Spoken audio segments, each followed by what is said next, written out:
क्या हाल है दोस्तों, अगर आपकी बजट 25,000 और 30,000 के बीच में है तो मेरे पास काफ़ी सारे इंटरेस्टिंग 5G स्मार्टफोन्स हैं जो कि बहुत वैल्यू फॉर मनी है। ये जो सेगमेंट है ना 25 से 30,000 की रेंज का, काफ़ी कॉम्पिटिटिव है। बहुत सारे फ़ोन्स से, लेकिन हमने सिर्फ वही फ़ोन्स पिक किया है जो मुझे लगता है कि अगर मैं रेकमेंड करूँगा तो मुझे भी ट्रबल नहीं होगा, मुझे भी रात में चैन की नींद आएगी। इसीलिए मैंने ये सारे फ़ोन्स पिक किया हो जिनके बारे में आज आपको यहाँ पर बताने वाला हूँ। अगर आप हमारे चैनल पर नए हैं तो भाई देखिए, सब्सक्राइब करिए ताकि ऐसे अच्छे वीडियोस आपको हर महीने मिलेंगे। लाइक करिए, शेयर करिए और कमेंट में बताइए कि क्या आप प्लान कर रहे हैं कोई फ़ोन परचेज करने का इस प्राइस कैटेगरी में। और आज जो फ़ोन्स बता रहा हूँ इनमें से आपका फेवरेट फ़ोन कौन सा है ये ज़रूर बताना। सबसे पहले दोस्तों बात करेंगे one of the most underrated smartphone जो मेरे हिसाब से काफ़ी अच्छा वैल्यू देता है। Realme की जो नंबर सीरीज़ है मैंने उसको ऐड नहीं किया, आपको पता है वजह यही है कि इसलिए ये है Realme GT 60, ये उनसे ज़्यादा आपको वैल्यू देता है। और यहाँ पर आपको एक बहुत ही कमाल की 6.78 इंच की 1.5K कर्व्ड एमोलेड डिस्प्ले मिलती है। इसमें 6000 निट्स की पीक ब्राइटनेस है। ये अभी भी इस प्राइस का सबसे ब्राइटेस्ट डिस्प्ले है, जहां पर ये एक LTPO डिस्प्ले है, ये भी बहुत अच्छी बात है। और गोरिल्ला ग्लास विक्टर्स 2 के साथ आपको मिलता है, यानी कि काफ़ी प्रीमियम डिस्प्ले है। अंडर डिस्प्ले फिंगरप्रिंट स्कैनर भी है, डुअल स्टेरियो स्पीकर्स दिया गया है। स्नैपड्रैगन 7 प्लस Gen 3 के साथ बहुत ही इंटरेस्टिंग चिपसेट है, इसमें मिलियंस में स्कोर्स आते हैं। LPDDR5X और इसमें दो वेरिएंट्स है। जो बेस वेरिएंट है उसमें UFS 3.1 है और उसके ऊपर जो हायर वेरिएंट है उसमें UFS 4 है, तो ये आप अपने हिसाब से चूज कर सकते हैं। लेकिन ओवरऑल दोस्तों इस फोन की परफॉर्मेंस बहुत अच्छी है। गेमिंग के साथ साथ इसके थर्मल्स भी अच्छे हैं, in fact day to day life के टास्क भी बहुत अच्छे से हैंडल करता है। हमने इसको बहुत अच्छे से टेस्ट किया है। 50 मेगापिक्सल रियर कैमरा है, 8 मेगापिक्सल अल्ट्रावाइड। कैमरे में थोड़ा कॉम्प्रोमाइज किया गया क्योंकि यहाँ पर आपको कोई टेलीफोटो सेंसर नहीं है, और लेकिन पिक्चर क्वालिटी अच्छी है, प्राइस के हिसाब से अच्छा काम करता है। और 32 मेगापिक्सल की आपको सेल्फी मिलती है। 5500 mAh की बैटरी है, 120 वोट की चार्जिंग है। तो अगर आप देखोगे यहाँ पर भी कोई कंजूसी नहीं है, बैटरी कैपेसिटी, चार्जिंग सब कुछ बढ़िया है और इसकी बैटरी भी बहुत अच्छी चलती है। हमने इसमें बहुत वीडियोस बनाए हैं, अब हमारे चैनल पर जाकर देख सकते हैं, यहाँ पर कार्ड मिल जाएगा। वह Realme UI 5 Android 14 पर ये आया था, लेकिन ब्रांड ने 3 साल के अपडेट्स की बात करी थी, तो यहाँ पर आपको Android 17 तक अपडेट्स मिलेंगे। अभी इसमें बस खाली सॉफ्टवेयर में क्या है ना, बहुत सारे ब्लूटूथ एड्स हैं, इसको डिसेबल करके डिलीट करके थोड़ा एक्सपीरियंस आप यहाँ पर बेटर कर सकते हैं। वैसे 8128 से स्टार्ट हुआ, इसमें अलग अलग वेरिएंट्स आपको मिलते हैं। अभी हमने जब चेक किया तो बैंक ऑफर्स, कूपन्स वगैरह लगाकर ये 25,000 तक मिल जाता है, और ऑफर पर भी कभी कभी 25,000 तक आता है, क्योंकि जब ये लॉन्च हुआ था तो ये 30,000 की रेंज का था। तो ये 25,000 में मेरे हिसाब से आप दूसरे फोन्स को स्किप कर सकते हैं, जैसे कि Realme की P सीरीज है, Realme की नंबर सीरीज है। ये वाला फोन मैं उसकी जगह आपको रेकमेंड करता हूँ। देन वी हैव दोस्तों Motorola Edge 50 Pro, एक बहुत ही अच्छा स्मार्टफोन है। इसमें आपको स्टॉक एंड्रॉइड मिलता है, इसीलिए सबसे पहले मैंने आपको ये फ़ोन रेकमेंड किया है। बहुत सारे लोग ऐसे होते हैं जिनको कस्टम स्किन्स, कस्टम UI नहीं पसंद होती है, उनको क्लीन एक्सपीरियंस चाहिए होता है। हाउएवर स्टॉक मेरे हिसाब से काफ़ी बोरिंग होता है, उसमें इतना ज़्यादा मज़ा नहीं आता है। कस्टम स्किन्स की बात अलग होती है, खास करके One UI है, HyperOS है, बहुत सारे लोग कस्टमाइजेशन करते हैं, उनको अच्छा लगता है। बट यहाँ पर भी मिलता है कस्टमाइजेशन, लेकिन उस लेवल का नहीं मिलेगा। बट स्टिल क्लीन एक्सपीरियंस के लिए एड्स, ब्लूटूथ के झमेले में नहीं पड़ना है तो आपको बेटर है। बाकी डिस्प्ले भी दोस्तों अच्छी है, 6.7 inch 1.5K OLED curved display है, 144 हर्ट्ज की हाई रिफ्रेश रेट। अच्छा, ये जो रिफ्रेश रेट है अगर आप इसको स्टॉक एंड्रॉइड में जोड़ते हैं ना, ये बहुत ज़्यादा स्मूथ करता है आपके फ़ोन को। इसमें यूज़र इंटरफेस बहुत कमाल का, डे टू डे लाइफ के जो टास्क ये करेगा, स्वाइप्स करेंगे, आपको बहुत फास्ट फील होगा। चिपसेट भी उतनी ही अच्छी है, स्नैपड्रैगन 7 Gen 3, ये 4nm पर है, LPDDR4X, UFS 2.2, बस ये एक कमी है इसमें। लेकिन स्टिल दोस्तों ये फ़ोन जो है ये हैंग लैग नहीं करता है, सारे टास्क अच्छे से हैंडल करता है। फिर आपको गेम खेलना हो, मिक्स यूसेज करना हो, सब कुछ बढ़िया करता है। 50 का आपको कैमरा है, रियर में अल्ट्रावाइड भी सेंसर दिया गया है, फिर एक टेलीफोटो सेंसर भी है 10 मेगापिक्सल का, तो अगर आपको जूम फोटोज लेना है तो अच्छा है, आप ले सकते हैं। और 50 की आपको सेल्फी भी मिलती है, तो सेल्फी भी आप यहाँ पर अच्छी निकाल सकते हैं। हाँ दोस्तों, अगर आप मुझसे पूछेंगे कि एक अच्छा कैमरा वाला फोन भी बताइए तो मैं ये भी रेकमेंड कर सकता हूँ, क्योंकि डेफिनेटली इस फोन में मोटोरोला ने कैमरे को लेकर अच्छा काम किया है। हमने हमारे अनबॉक्सिंग में क्लियर किया था। 4500 mAh की बैटरी है, बैटरी कैपेसिटी आपको कम लगेगी, बट ऑन एवरेज हमने इसको टेस्ट किया है, एक दिन का बैकअप आराम से मिलता है। लेकिन एंड ऑफ द डे ये 15-20% होता है, तो आपको एक बार चार्ज तो करना ही पड़ेगा। तो ये मिक्स यूसेज के हिसाब से सही है, हैवी यूज करेंगे तो शायद 2 बार चार्ज करना पड़े। तो ये बैटरी का अगर कंसर्न है तो आप इसको स्किप कर सकते हैं। 125 वॉट आपको फास्ट चार्जिंग मिलती है, लेकिन याद रहे ये सिर्फ हायर वेरिएंट के अंदर है। जो बेस वेरिएंट है उसमें आपको 68 वॉट मिलेगा, तो ये आपको समझना है। लेकिन 50 वॉट की वायरलेस चार्जिंग आपको यहाँ पर मिलती है, और आपको 3 साल की अपडेट्स भी यहाँ पर इस फोन में देखने को मिलते हैं, तो फोन अपडेटेड रहेगा Android 17 तक। बस एक बड़ा प्रॉब्लम ये है कि काफी सारे लोग कंप्लेंट करते हैं मोटोरोला के फोन में अपडेट को लेकर, उम्मीद करते हैं कि यहाँ पर ऐसा ना हो। 8256 से ये स्टार्ट होता है। हमने चेक किया था तो ये 28,000 पर ऑफर के साथ लगाकर आ जाता है। उसके बाद दोस्तों आता है OnePlus का Nord 4। देखिए दोस्तों ये भी स्मार्टफोन अराउंड Realme GT60 जैसा ही है, बट थोड़ा सा बेटर सॉफ्टवेयर एक्सपीरियंस देता है। इसमें आपको वही सेम चिपसेट मिलती है, Snapdragon 7 Plus Gen 3।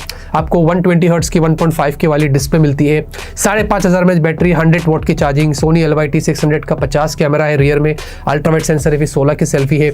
Android 14 पर आया था और 4 साल की अपडेट्स, मतलब अपडेट थोड़ा 1 साल ज़्यादा मिल रहा है Realme GT60 से। वैसे इसमें आपको अलर्ट स्लाइडर भी मिलेगा और 8128 से ये स्टार्ट होता है। ऑलमोस्ट सेम जैसे फीचर से, ऊपर नीचे है थोड़ा, और ये भी अगर ऑफर लगा देते तो ये 25-26 हज़ार तक आपको मिलता है। तो अगर आपको थोड़ा सा बेटर सॉफ्टवेयर एक्सपीरियंस चाहिए कंपेयर टू Realme GT60 के, तो आप उसको स्किप करके इस वाले फोन को चेकआउट कर सकते हैं।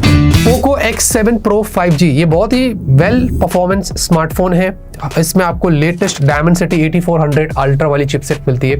गेमिंग एकदम सुपर्ब होती है, हमने इसमें बहुत सारे टेस्टिंग करे हैं। हाँ, बस सर्टेन गेम्स ऐसे है ना कि Dimensity चिपसेट्स के साथ कंपैटिबल नहीं है, तो वो अपडेट फिक्स कर दे, पुश कर दे ब्रांड वगैरह MediaTek, तो ये थोड़ा बेटर रहेगा। बाकी तो ओवरऑल दोस्तों आप इसमें high and games, high graphics पर खेलो। LPDDR5X है, UFS 4 है, डे टू डे लाइफ के टास्क बड़े अच्छे से हैंडल करता है। हमने इसका पूरा रिव्यू किया है, जरा सा भी डाउट है यहाँ पर काट दूंगा, पूरा रिव्यू जाके देखो, आपको सब पता चलेगा। आपको एक फ्लैट डिस्प्ले मिलती है 1.5K रेजोल्यूशन, लेकिन ये एक LTPS है, LTPO नहीं है। और Gorilla Glass 7i की प्रोडक्शन है, 120 हर्ट्ज की हाई रिफ्रेश रेट आपको मिलती है। और डिजाइन भी दोस्तों थोड़ा डिफरेंट है, ऐसा डुअल कलर में आपको लेदर बैग के साथ मिलता है। 50 का कैमरा है, अल्ट्रावाइड सेंसर भी दिया है साथ में, और 20 की सेल्फी। अच्छा, कैमरा डिसेंट है, हमने ऑलरेडी रिव्यू में बताया कि कैमरा इतना अच्छा नहीं लगा मुझे प्राइस के हिसाब से। बस अगर आप ये सोच रहे हैं कि मैं कैमरा देखकर ये फोन लूँ, तो फिर प्लीज इसको स्किप कर देना, क्योंकि परफॉर्मेंस वाला फोन है तो ही मैं आपको यहाँ पर ये फोन रेकमेंड करूंगा। बाकी 6550 mAh की सिलिकॉन कार्बन बैटरी है, बैटरी अच्छी है, और आपको 90 वॉट की यहाँ पर फास्ट चार्जिंग भी मिलती है। वैसे HyperOS 2 पर ये पहला फोन है इंडिया के अंदर जिसमें HyperOS 2 और Android 15 आया था, ठीक है, और उसके ऊपर भी ब्रांड 3 साल के अपडेट्स देगी। तो let's see how it goes, कैसे अपडेट्स वो मेंटेन करती है। बाकी 8256 से दोस्तों ये स्टार्ट हो रहा है, ऑफर्स वगैरह लगाकर 26,000 तक ये आ जाता है। एक अच्छा पैकेज है। अगर आपको एक बहुत बढ़िया परफॉर्मेंस चाहिए, इसके स्कोर्स भी AnTuTu के मिलियंस में आते हैं, तो आप इसको जाके चेकआउट कर सकते हैं। एक और स्मार्टफोन है जिसके बारे में ज्यादा लोग बात नहीं करते, I don't know why, Vivo का T3 Ultra।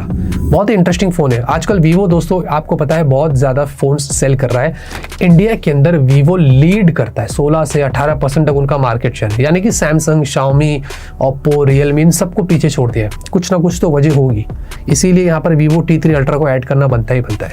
अब ये 6.78 इंच 1.5K रेजोल्यूशन के साथ 120 हर्ट्ज की आपको कर्व्ड एमोलेड डिस्प्ले मिलती है। इसकी पीक ब्राइटनेस भी बहुत अच्छी है, 4500 निट्स की, मतलब डिस्प्ले जनरली काफी आपको ब्राइट मिलता है। Dimensity 9200 प्लस वाली आपको चिपसेट है, इसके भी AnTuTu स्कोर्स मिलियंस में आते हैं, और 4nm वाली LPDDR5X UFS 3.1। अच्छा, परफॉर्मेंस इसकी बहुत अच्छी है।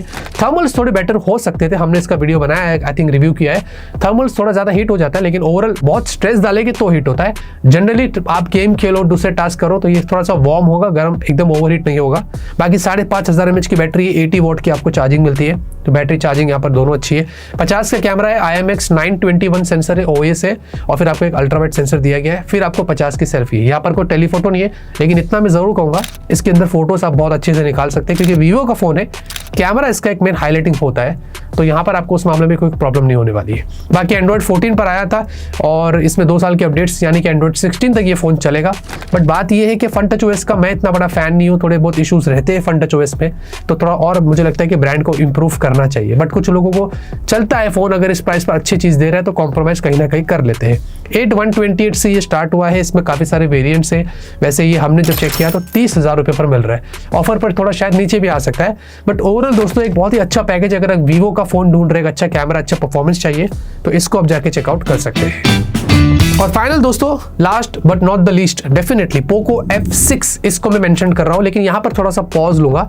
सेम चिपसेट के साथ iQOO Neo 10R इंडिया में लॉन्च हो रहा है, जो कि मार्च 11 तारीख को अगले महीने आ रहा है। तो आप either of the phone choose कर सकते हैं, जिसमें आपको लगता है कि ज्यादा वैल्यू मिल रही है, कोई भी फोन आप पिक कर सकते हैं। अगर आपको 25 से 30 के बीच में Snapdragon 8s Gen 3 चाहिए तो ही, वरना ऑप्शंस तो आपको ऑलरेडी मैंने यहाँ पर दे दिया हूँ। अच्छा, आपको 1.5K एमोलेड बहुत ही अच्छी फ्लैट डिस्प्ले मिलती है, इसको हमने बहुत अच्छे से टेस्ट किया है, और मैं कहूँगा कि प्राइस के हिसाब से डिस्प्ले आपको बहुत अच्छा मिलता है। अभी कर्व्ड फ्लैट ये मैं आप पे छोड़ता हूँ, क्या लगता है, कौन सा आपको ठीक लगता है, फ्लैट या कर्व्ड, मुझे कमेंट में जरूर बताना। बाकी Snapdragon 8s Gen 3 definitely performance superb आपको मिलेगी। LPDDR5X UFS 4 day to day के टास्क वगैरह सब कुछ अच्छे से हैंडल करता है। इस पर हमने वीडियो बनाए हैं काफी, आप जाकर देख सकते हैं। 50 का कैमरा है सोनी वाला, अल्ट्रावाइड सेंसर है और 20 की सेल्फी है। तो यहाँ पर अक्सर देखेंगे पोको के फोन्स में या रेडमी के फोन्स में टेलीफोटो सेंसर जनरली मिस होता है इस प्राइस रेंज पर। वो इतना ज्यादा कॉम्प्रोमाइज कर लेते कहीं ना कहीं कैमरे को लेकर, और पिक्चर क्वालिटी भी इतनी अच्छी नहीं होती। इसके भी फोटोज इतने खास नहीं है जितने होने चाहिए थे। इससे बेटर फोटोज मैंने दूसरे फोन्स में देखा हूँ। तो ये एक चीज यहाँ पर है कि कैमरे को लेकर थोड़ा आपको ऊपर नीचे करना पड़ेगा। बाकी 5000 mAh की बैटरी है, 90 वोल्ट की चार्जिंग है, तो आपको बैटरी चार्जिंग सही है। और इसकी बैटरी थोड़ी वीक है लेकिन स्टिल दोस्तों पूरा दिन आराम से यहाँ पर चल जाएगा। HyperOS पर ये है Android 14, 3 साल की अपडेट्स यहाँ पर ब्रांड दे रहा है। होपफुली अपडेट्स आपको टाइमली मिले तो अच्छा है। बाकी 8 to 56 से दोस्तों ये स्टार्ट होता है और इसमें एज लो एज हमने तो 23,000 तक भी देखा था ये फोन अवेलेबल हो जाता है ऑफर पर, बैंक ऑफर्स वगैरह लगाकर। 25,000 तो वैसे ही आपको मिल जाएगा। तो अगर आपको उसके प्राइस के या उसके नीचे वाले प्राइस पर मिल जाता है, ऑल्सो अ गुड स्मार्टफोन। तो ये दोस्तों वो सारे बढ़िया 5G फोन है जो मैंने आपको रेकमेंड किया हो। काफी अच्छा पैकेज है, बढ़िया वैल्यू फॉर मनी है। बस अफसोस की बात यह है कि इस प्राइस रेंज पर सैमसंग की कोई इतने खास फोन्स है नहीं। अब वो A सीरीज आती है तो वो तो 30 के ऊपर ही जाती है, और बाकी के A सीरीज में रेकमेंड इस प्राइस पे करता नहीं हूँ जनरली, क्योंकि उनमें इतना वैल्यू नहीं होता है। S सीरीज भी जो है वो बहुत पहले लॉन्च हुआ था, तो अब जाके ऑफर पे आती है 30-35 हज़ार की रेंज में। S23 फैन एडिशन घूम रहा है 30-35 हज़ार की रेंज में, तो वो कैसे रेकमेंड करेंगे, उनमें अभी वैल्यू नहीं है इतना। तो उम्मीद करते हैं कि सैमसंग थोड़ा एक फीडबैक ले ले और अच्छे फोन इस प्राइस रेंज पर भी कॉम्पिटिटिव लॉन्च करे, तो सैमसंग यूजर्स के लिए काफी अच्छा होगा। इतने दोस्तों इस वीडियो के अंदर लाइक करिए, शेयर करिए, सब्सक्राइब करिए। तब तक के लिए ऑलवेज कीप स्माइलिंग।